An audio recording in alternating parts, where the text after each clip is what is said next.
Hello, everybody, and welcome to Advent of Cyber Day 20. So, my name is Vlad. I'm primarily a TryHackMe user and also during the day a content engineering manager here at TryHackMe. And I'm really psyched to do this Advent of Cyber task with you all. This is my reindeer assistant that will be here to help me read through the storyline part of the task. My daughter was kind enough to let me borrow it for this video. So I'm hoping we're going to make a good team together and walk you through this really exciting task and really essential one for your cybersecurity journey, which is about traffic analysis. For those of you who followed us through the entire Advent of Cyber journey so far, big congratulations of making it to this day. I'm sure it wasn't without challenges, but I'm also sure it was filled with excitement, as we've seen on Discord and all our online communities. So we're really happy that you're enjoying the content that we've built so far. For those of you who haven't joined Advent of Cyber yet, remember that it's not too late by any stretch of the imagination, so you can still join and can win up to $100,000 in prizes, and more information on that you can find on our website. So not too late to join yet.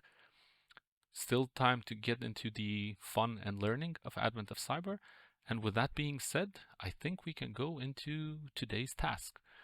So today is day 20 of Advent of Cyber, and we have a task on traffic analysis that begins with a story that my assistant here will help me read. So Glitch snuck through the shadows, swift as a breeze. He captured the traffic with delicate ease. A PCAP file from a system gone bad. Mere malware's tricks made everything mad. That's quite an introduction, isn't it, Rudolph? So you can see in the story here that McSkidy sat at her desk staring at the PCAP file, which the Glitch has sent over, and it was for Martha Mayware's computer, the latest victim of mere malware's long-running schemes, and you're well accustomed to mere malware schemes by now. She smiled, glancing at Byte, and said, "Looks like we'd have to use Wireshark again, eh, boy?" And Wireshark, I hope that does ring a bell for some of you. Glitch's voice cracked through the comms, and he asked McSkidy, "Do you need any help analyzing it?" And McSkidy smiled. "Thanks, Glitch, but no. I've got this." So we will be here to help with this task, to help McSkidy, and the learning objectives for the task are investigating network traffic using Wireshark.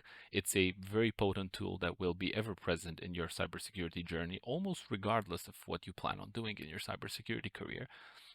The second learning objectives is identifying indicators of compromised and captured network traffic.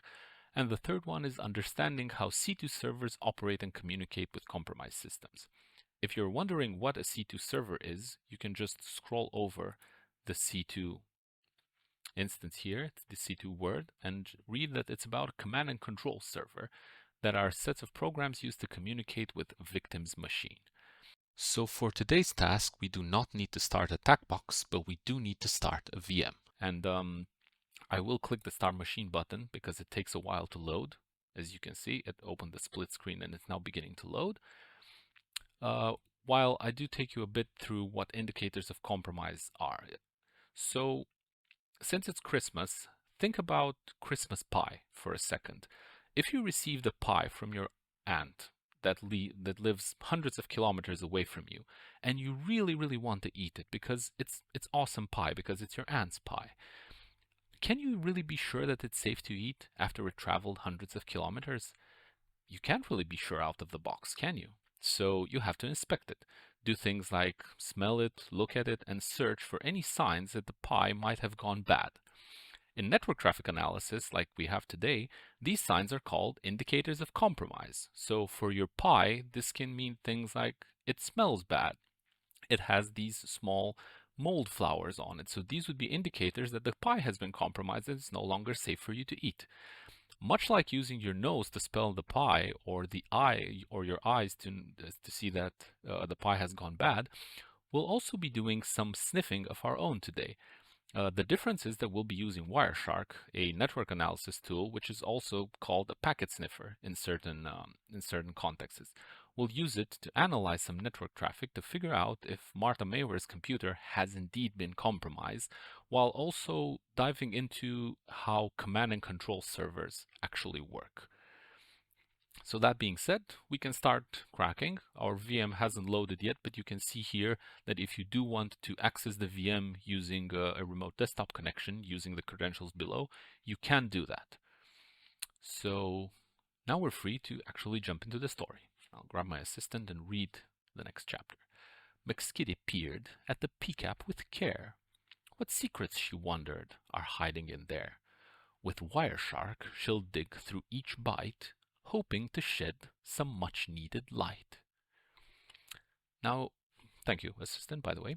Now you might be wondering what a PCAP is. So if you do click on this PCAP button here, you can see that a packet capture is a networking practice involving the interception of data packets traveling over a network.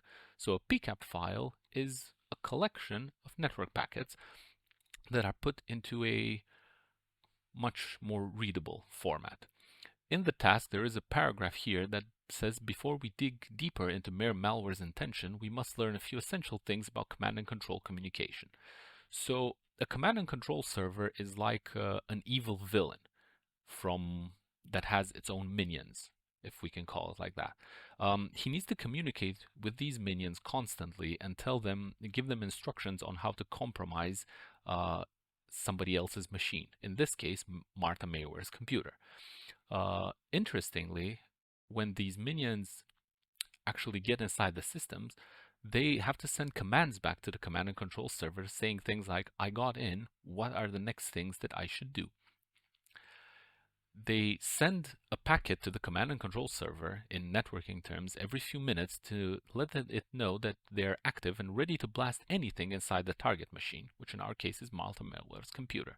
These small packets that these payloads, or minions as we called them in our previous comparison, sent over, I'll call beacons. And not like the beacons from Lord of the Rings, so we're not thinking about Gondorf calls for aid beacons that are permanently lit and can be seen all across Middle-earth. These beacons are very small and only get lit or sent to the command and control server once every few minutes. And we will be able to see that later in the task. They're basically just saying, hey chief, I'm here, what can I do? Every couple of minutes to the command and control server. So for this room, we'll be using Wireshark, which is an open source tool that captures and inspects traffic saved as a PCAP file. TryHackMe has several rooms on how to use Wireshark because it's such an important tool for every single cybersecurity practitioner out there, which are listed here in the room. So you can visit our room on basics of Wireshark, on packet operations, and on traffic analysis. But we'll also be doing a light Wireshark task in this room as well. So now that we have a better idea of what command and control servers look like and what their purpose is, we can actually dive into the practical of this room. So you can see that on our VM here on the right, we have a file called C2 Traffic Analysis, which we can double click and it will automatically open with Wireshark in a moment. Once the file opens, we can see all network traffic that is going through Martha Mayweather's computer. It takes a while to load because network traffic is unsurprisingly huge and has lots and lots of various things going through it. And done. So this is all traffic, and as you can see, we can scroll through it. There are a bunch of different kinds of network traffic going on through here. If you do a brief analysis of it, you can see that the network packets are labeled with their number and time. They have the source and destination IP addresses and the protocol that they're using, as well as the length and some key information.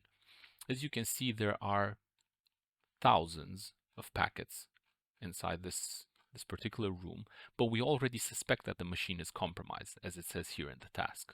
So we will click inside the display filter bar as shown here and type a command to just filter traffic based on an IP. So we're going to filter for IP source 110.10.229.207. Click enter, and we have now filtered for the IP address of Martha Mayware's machine. There's still a lot of traffic here, but if we scroll down a bit, you can see that certain frames of network traffic have been highlighted because they contain important information for our task.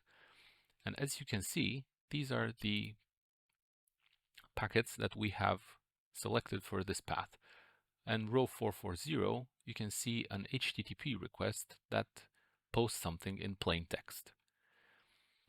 And if we click on this frame, in these two bottom panes here, we will find more information about what was sent in that particular frame. So if I scroll here to the right, you can see that the translation of this string of hexadecimal characters is actually saying, I am in Mayor. What could this mean?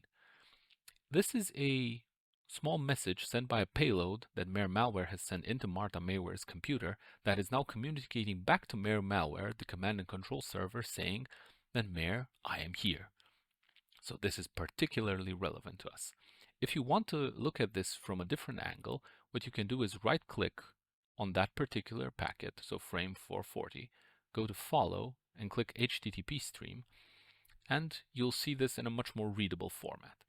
All the red information here, as you can see in the task, is sent from the destination IP, so from Martha Mayware's computer to the command and control server, and the blue communication is sent back, so from Mayor to the payload inside Martha Mayware's computer. So you can see the communication here saying, I am in Mayor, and receiving the reply, perfect. So the command and control server has acknowledged the fact that the payload is inside the victim's computer. But we do not want to stop here. If we follow this HTTP stream and go one level lower here, so for stream 2, we're now in packet in frame 457, you can see a command that is given here. So this is the command that Mayor malware, the command and control server, sent to the payload to execute on the victim's computer. And this is a very, very common command which you've no doubt encountered so far in your cybersecurity journey. It's the who am I command, which is familiar in both Windows and Linux systems, and it's a command that shows that Mayor malware is trying to find out more information about the level of access and the user of the payload inside Martha Mayware's computer. So usually, as it says in the task here, the reply from a command and control server contains the command instructing the malicious program what to do next. These instructions often fall into more categories, as you can see here. So getting system information is one, executing commands is a different one, downloading and executing payloads, such as installing malware on the computer, is the third one, and exfiltrating data is one of the most common objectives. And this actually sounds familiar. If we move to the next HTTP stream, click once here, we'll see that the next chapter in this conversation between the malicious payload and the command and control server is actually a post exfilter command, also run over HTTP. And we'll see, while investigating this PCAP server, that it actually captured some very interesting clues. So you can see here that it sent a file called credentials.txt with a clue inside it that says the following things. AES ECB is your chance to decrypt the encrypted beacon with the key, and sends a key. And then Mayor confirms that the data is received. So what can we understand from this particular row? AES stands for Advanced Encryption Standard, which is one of the most widely used encryption standards out there and pretty much a staple in the cybersecurity business. ECB is one of the methods used to encrypt a particular string of text with AES or a file. It's sort of a flavor of AES, if we can call it that. And this is an encryption key. So we can suspect that they are trying to exfiltrate data, but since it's extremely confidential data for them, they are encrypting it beforehand so they can send it in an encrypted way to Mayor malware's computer, and that he can decrypt it at his at his exact area in the command and control server. So if we click to see the next streams of how this communication looks like, we'll see that it sends an encrypted payload using the post beacon command here in the next stream, and that it sent it at 9:47:04 GMT. If we click on the next streams, we can see that it sent the exact same encrypted package a couple of times in 5-second intervals. And this is the last stream of this communication. So remember that these beacons, as we talked about previously in the task, send this information to the command and control server constantly across a number of seconds or minutes. And in our case, it's 5 seconds. So moving back to the next stream, we can find an encrypted string here with the return communication from the command and control server, so from malware, saying beacon acknowledged. And what can we actually do with this? Because this is encrypted. So Wireshark can only get us thus far. But if you look in the task here, it says that since the beacon is now encrypted and you have the key to decrypt it, we need to use a secondary tool to decrypt this, which is CyberChef. I will click this link to open CyberChef in my browser, and since the VM doesn't have internet connection, as you can see here in the bottom right of the VM, you'll have to open this tool in your browser. There are instructions on how to use CyberChef here, and remember that TryHackMe also has a separate room dedicated to CyberChef, which you can search on our website and do if you want to learn more about CyberChef. So going into CyberChef, we need to use it in the following way. Remember that they used advanced encryption standard to encrypt the message, so we have to write AES here and take AES decrypt because we're trying to decrypt the message and drag it into the recipe area. We need to change the mode to ECB, as you remember, going back into the task, stream 3, AES ECB is your chance to decrypt the encrypted beacon, and also copy the encryption key.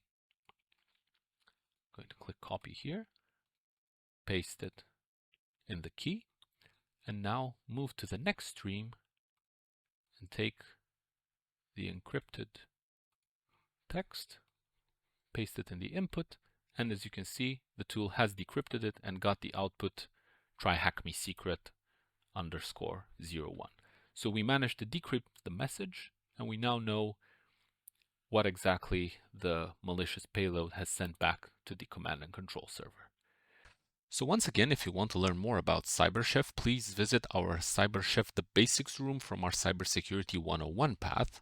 And this is the end and last task of the practical for today's task. Story. Let me get my assistant as well. As McSkidy opened the file with a click, she saw all the data. This wasn't a wasn't. The storm was brewing, much bigger to come. Mayor Malware's agent is far from done. This isn't just another breach, McSkidy muttered to Byte, a grim realization dawning. We're going to need a bigger firewall. And indeed they will. Thank you, assistant, for helping me with the last part of our story today.